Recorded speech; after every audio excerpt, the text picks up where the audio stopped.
Good morning, traders, and welcome back to the Trader Bacon Show. I'm your host, Gates Adams, and welcome back to another Monday, another episode, and hopefully a lot of great stuff for you guys today.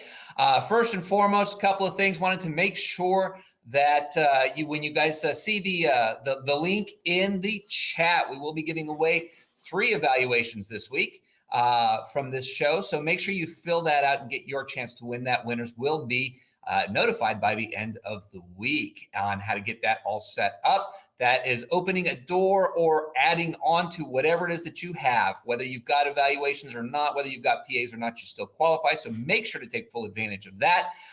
Again, just so excited to see the massive growth that we see in Apex Trader funding, still over $250 million paid out to traders, over $250 million. It's $250 million paid out to traders, with over $83 million paid out just in the last 90 days.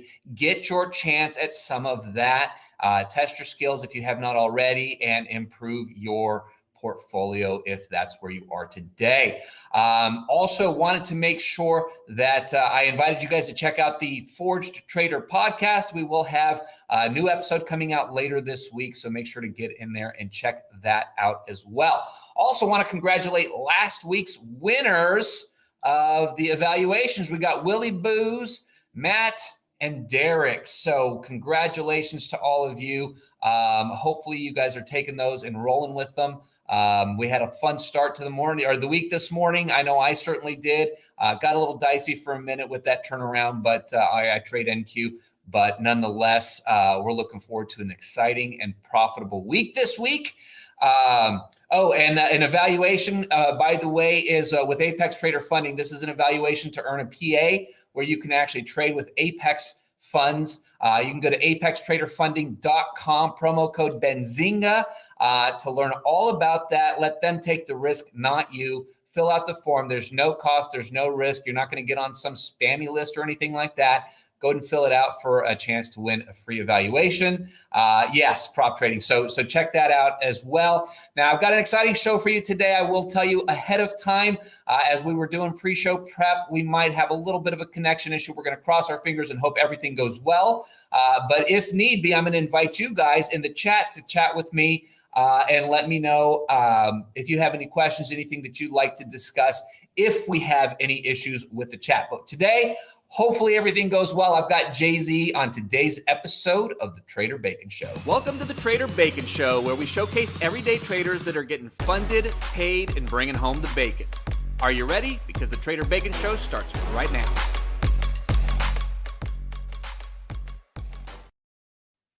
What's up, Jay? Hey, how's it going, Gates? Thanks for having me. Of course, I should have probably prepped it. It's not that Jay-Z, right? It's not that Jay-Z. I don't know if he trades. Probably not. He probably doesn't manage. I don't think he needs to. I definitely don't think he needs to. But there can only be one trader that's Jay-Z. Right. That's awesome. Well, man, thanks for spending a little time with us this morning. We're going to cross our fingers and hope the connection holds and stays strong throughout the course of the episode. But we will continue to do our best as we go through this. So first and foremost, hey, thanks for taking some time and sharing your experience and your insight with us. Now, at this point now, you've been trading for about how long? I think I started my journey in about 2015. Okay. So now you're pretty new to the world of prop trading, aren't you? Yeah, and futures in general, pretty new to that as well. Okay, so when you started, what were you initially trading?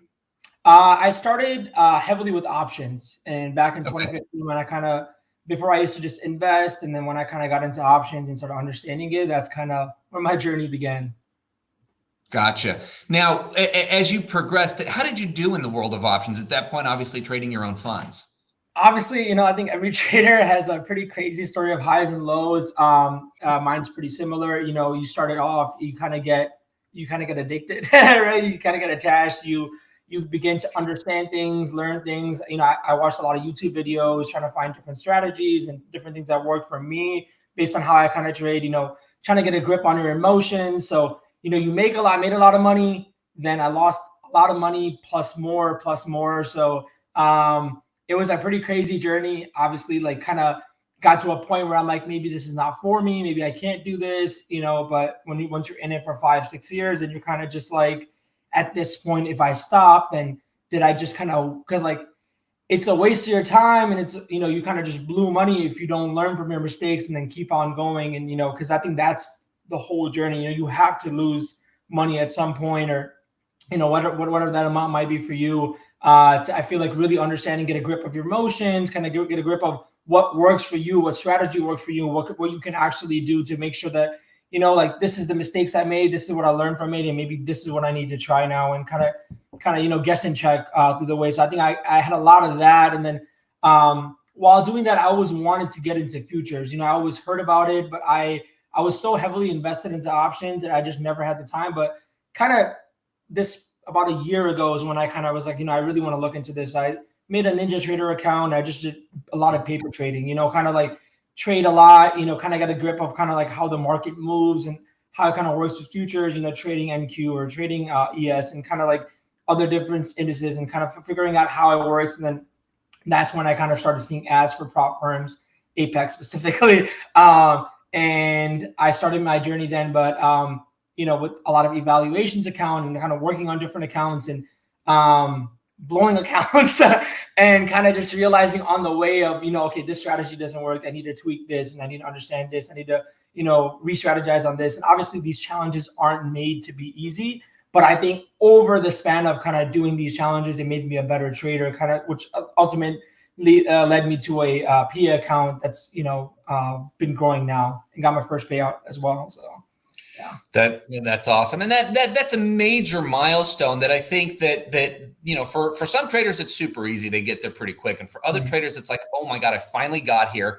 And so, having experienced, every side of it, you brought up a point that just resonated with me, because my story. If you've been watching the show for any period of time, you know my story. I made just a ridiculous amount of money on my mom's account, and then, crashed and burned and lost it all, plus some, as you mentioned.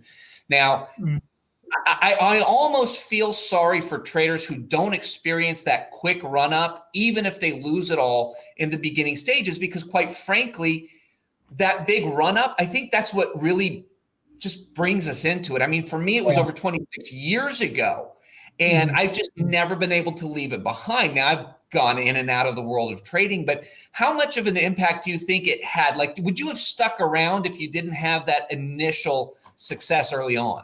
No, I don't think so, honestly, because I think that success, or that run up, and being right, that's the thing, right?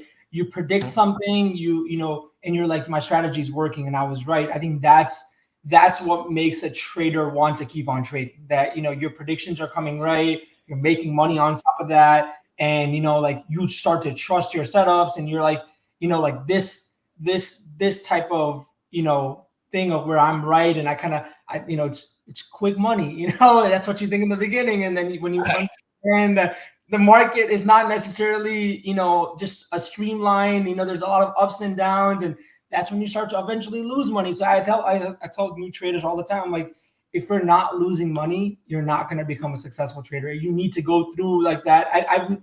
I've yet to meet someone who made millions of dollars trading without ever just, being down in the dumps. Like, if you're out there and, you're one of those, then, man, congratulations. I don't know how you did it. But I've never heard of that, and I think that's part of the journey. Well, and I think that's a great point. I mean, trading is filled with various different skill sets. Of course, you need to learn how to read the charts. You need to learn the mechanics of actually entering, exiting a trade, all of that kind of good stuff, right? You have to learn how to manage your portfolio and everything. But I think one of the skills that people don't necessarily talk about that much is you also have to learn how to lose. Yeah. Right. Yeah. That's a little different than the actual trade management, money management, risk management. Learning the skill of how to lose is a critical aspect, because, as I know, part of my struggle has always been, hey, I can learn the skills of trading and I can slowly and steadily build up my account. But when I experience that loss, or when I experience just a bad day, that skill has been the last to develop. And it's also one of the most devastating in the case of building your long-term portfolio. Yeah. So with your experience, having gone through all of that, obviously with your own funds, obviously also in the world of prop trading, how has that developed for you?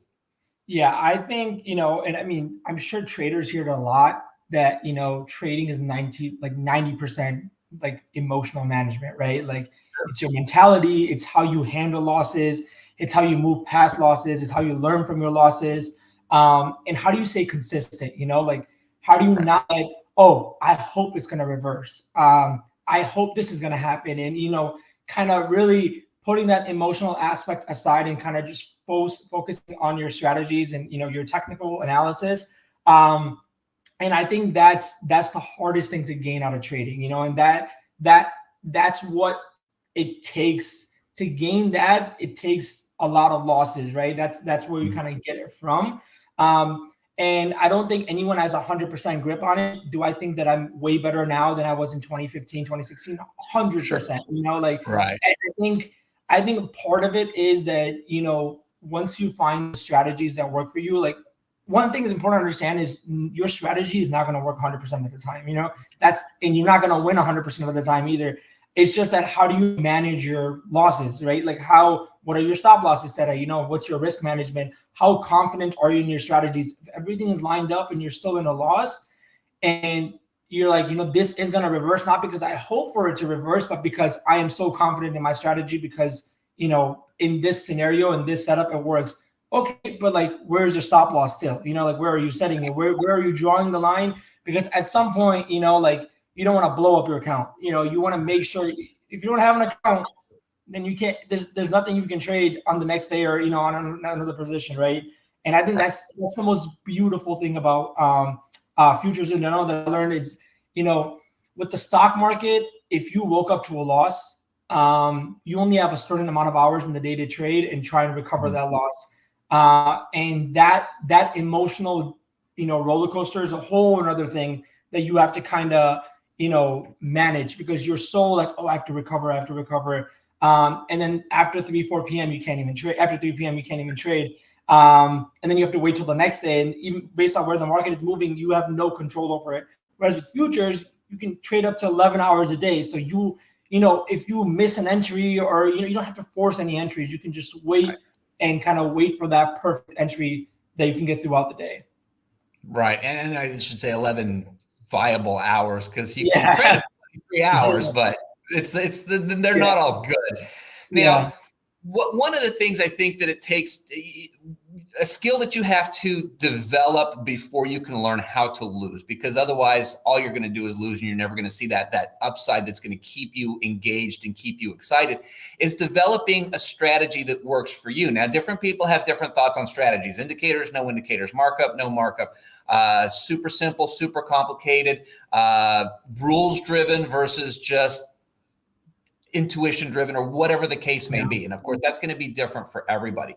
Me, I like highly mechanical, because highly mechanical means that I can back test, means that I can, I can keep statistics on what makes it work for me. So for you, now we're going to cross our fingers and hope the connection holds, but let's go ahead and take a look at some of your charts here. And let's talk about the way that you trade. Now, I haven't prepped on this. I don't know what your trading strategy is. So I'm excited to see it because you did tell me it was pretty mechanical and pretty simple. Yeah, 100%. Let me share my screen. Let's hope everything goes well while I'm doing it.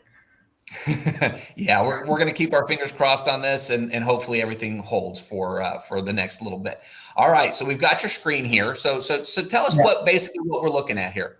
So obviously, there's a bunch of stuff going on right now. And I feel like as a trader, you'll know that there's a lot of things that you really use. And there's some things that you have to make sure that, that everything kind of checks out. So these are just some, power signals that tells me, like, based on where the volume is going, if it's, I do pink and green instead of, red and green.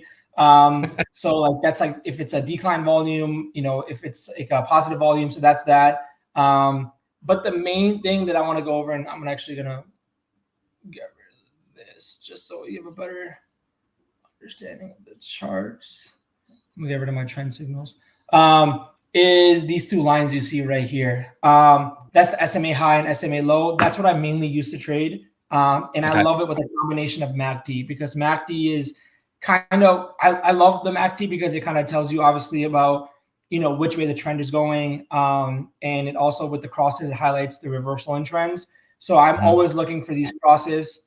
Because as you see, like the cross is perfectly aligned. If it's crossing upwards, it's an uptrend. If it's crossing downwards, it's a downtrend. And then, kind of like the consolidation trends right here too. So that's kind of what I use to kind of find the sentiment of which way the market is moving, along with obviously the volume. But the main thing that I do to trade in futures is the SMA high and low. And it's very simple. I do it on the hourly candle time frame, and I'll kind of explain why that as well. But it's very simple as to, if you ever see the candle rise above the SMA high or go below the SMA low, you'll see that there's a perfect retraction.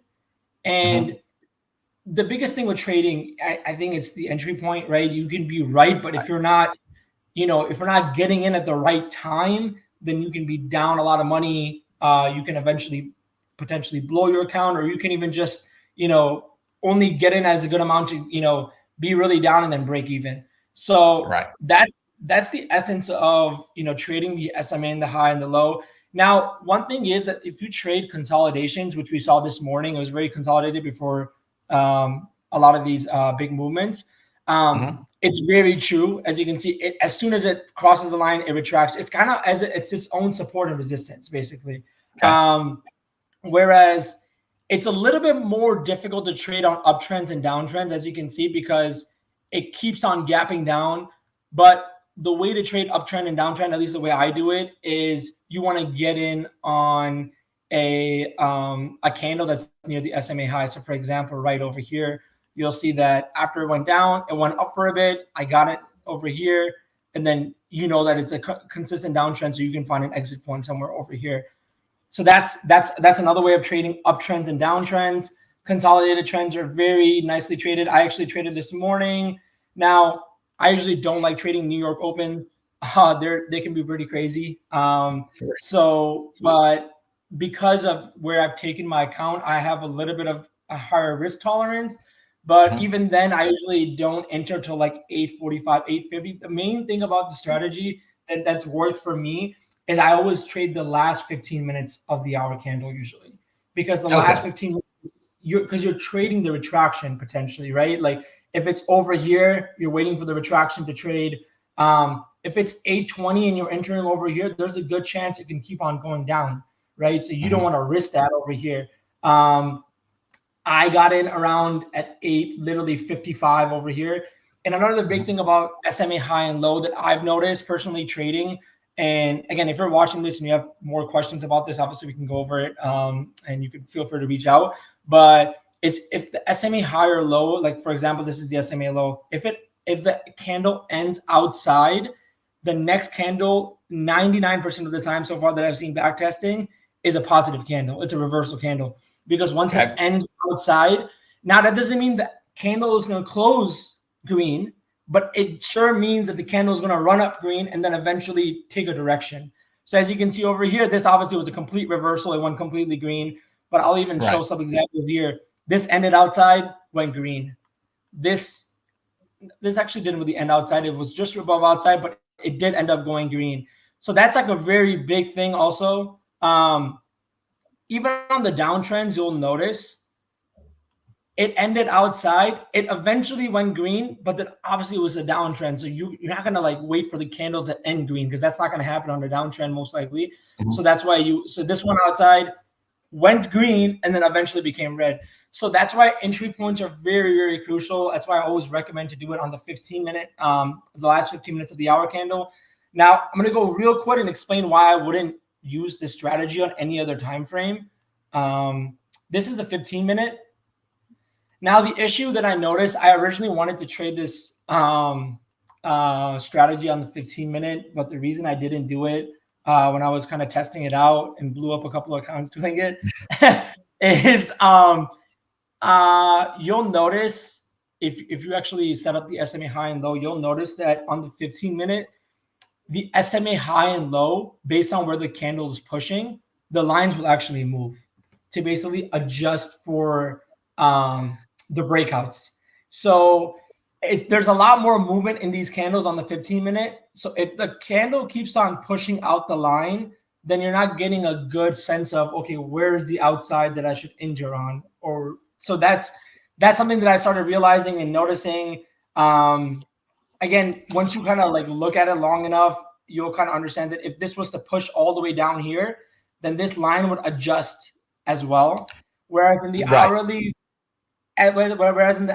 it's pretty defined. It's pretty well.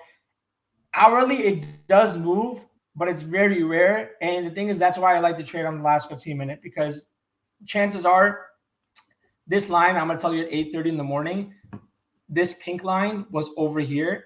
But then because of this push down, it was creating a downtrend, so the line kept on pushing down. But that's why it's so important to enter in the last 10, 15 minutes. The strategy works the best when you do that. If you do within the first 20 minutes, there is a lot of retractions, but it's based on what your risk tolerance is. I wouldn't recommend in the first 30 minutes because there's going to be a lot of push downs. But if you're seeing a lot of push downs, then you know a good setup is coming within the last 15 to 20 minutes. Sure. So that's kind of now like well, okay. So you mentioned that this is really good for ranging markets, right? Historically, most traders like to find those trending markets because, well, for most of us, they're just easier, right? You see the movement, there's momentum, all of these things. So the chance of you getting just nailed tend to be a little bit slimmer. Or at least that's the perception for sure. And so I think what a lot of traders struggle with is how to trade those ranging markets, which quite frankly, it's most of the time, right? So what you've got here is something that you prefer the range market versus the trend market. It gives you more clear signals. Is that right? Yeah, 100%. Because like for me, like the biggest thing was like trading trends is that you don't know when the trend is going to reverse. Now, that's why obviously you have the MACD set in place and stuff like that. But for me, like because your entry point is so crucial, especially in futures, like it's like every point makes a huge difference, right, on your account, depending on how many contracts you're trading with. That for me, the most important aspect was to be like, okay, what strategy can I implement and use that can mainly help me trade, consolidations and trade trends. If you want to trade trends, you can. You have to find the good entry point. You want to make sure you're entering it like an SMA high for a downtrend, and an SMA low for an uptrend. Like if I entered here, like the difference between here, and I mostly trade NQ as well, between here and just even here is like almost 100 points. You know what I mean? Obviously, you're not staying in a trade for 100 points. You want to risk that, but that's a huge. That's why I love trading on the hourly, because it gives you the bigger picture. And when you get to look at the bigger picture and trade at a smaller scale, it sets you up for that, that profit target that you're trying to hit for the day.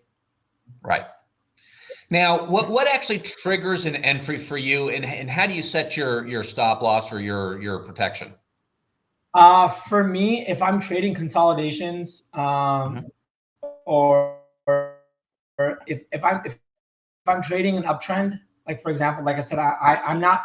When you're trading an uptrend, the line will never actually pass the SMA low because it's an uptrend. It's going to get close. Right. So I'll probably find somewhere over here close to it.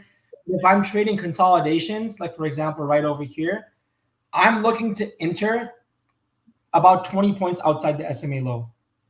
So if it's over here, which is, like 552, I'm looking to enter at 532. And as you can see, it went to 519. But the reason I'm sending 532 is because 20 to 30 points is usually where I see it go past the lines, both on the high side and the low side. Now, how do you entry point for me? I'm sorry, go ahead. No, I'm saying that's kind of the point that I decide on. So like, because these lines are already made, right? For example, this line, if this line is at 565, I'm going to try and enter around 545. Because that's usually the overextension of a candle below or above a SMA high or low. Now, are you going to set your stop below a swing low or just be on the SMA? Well, I guess you'd already be Well, beyond the SMA. so if my entry point is it's a 20 point below the SMA, my stop loss is another 10 points below. Got So it. if my entry points is like a 525 because it's at a 545, then 515 is where my stop loss is, which is 10 points below. 10 to 15. I usually like to range it between 10 to 15. It just depends. That's why I don't like doing New York Open, because then the candle can go crazy. But aside from the New York Open, like it stays very consistent. I do have a stop loss. We talked about this. Stop loss is very important, but again, it just depends on the way you go about your strategy. I think in the beginning, my stop loss was a lot more like, because I didn't trust the strategy enough. But I think once you build trust in a strategy and you start to understand that strategy and understand that way the market moves based on that strategy, then I kind of play around with my stop loss. Depends on where your account is at as well. So that's really important. That's all great points, all contributing to the psychological aspect of trading, which is why this is a developed skill and it doesn't just happen overnight. That was really cool. Now, I love the idea of having something in the arsenal that's a little more suited towards that rangy market. Obviously, I've latched onto that because that's definitely an area where I struggle, and I know a lot of other traders do. Now, of course, if somebody wanted to learn a little bit more about this, you said that they can reach out. Now, they can find you on Instagram. Is that right? Yeah. At JZ for short, which you can see down there at the bottom. It's all spelled out, JAYZEE for short. Which thank you for sharing that. I think that hopefully that's beneficial, and you find some traders that maybe can latch on and find some extra ammo for the arsenal, like I said, so to speak. So from here, look, you just got your first payout. Obviously, you've been trading for a while, so this isn't your first profit, but this is your first payout as a funded trader. Where do you go from here? What's the next step for you? The next step is, I've been just constantly growing that account. My account, for people wondering, is with Apex. It was a 250K PA account. I've been very fortunate. I just crossed 340 on that account, and I'm very thankful for that. I'm about to get my second payout soon, and the goal is to just kind of build on that. I think what one thing I recommend is don't have a bunch of eval accounts to begin with. I don't think it's a bad strategy, but I think it's very smart to focus on one, because once you have one funded account, then now I'm starting to do more evals, and I get a lot less jitters about it. I'm a lot less like anxious to turn that into a PA because I already have a PA, so kind of just taking it at the same pace that I would be my normal account. And when you treat an eval account more like a PA account, then your chances of success on that account is a lot higher. So I know there's I think the 1 day pass is still going on. If you pass in 2 or 3 days, it's not the worst thing in the world if you already have a PA account. So that's why I think about it like that. And even if it's your first account, trust me, trying to pass in 1 day, I blew through 39 accounts. So that's not the way to go about it. I've made this statement a couple times. For some traders, 1 day to pass is a blessing. For others, it is an absolute curse. So know your trading style, know your tolerance, and know where you land in that spectrum, because it can either, like I said, it can either get you funded quick, or it can come back and bite you. And now, obviously, now that you're focused on trading your PA, which you've obviously built in quite a bit of, I didn't even realize, quite a bit of buffer there.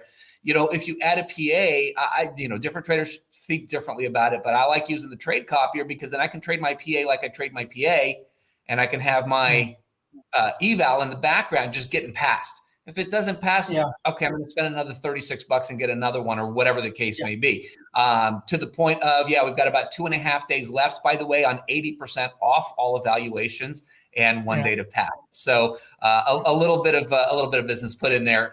Perfect timing.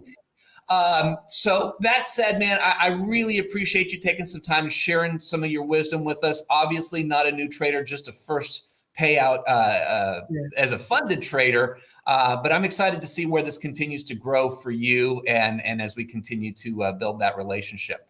All of that said, thank you guys for hanging out with us today. Don't forget to fill out the form to get your shot at one of the evaluations that we'll be giving away.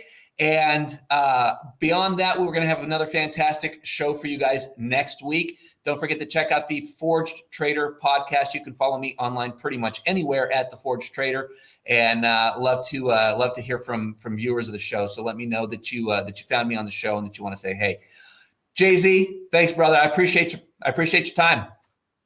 I appreciate you having me. Thank you so much, Gates. You got it. We'll talk to you soon, man. Thanks for joining the Trader Bacon Show, where we showcase everyday traders that are getting funded, paid, and bringing home the bacon.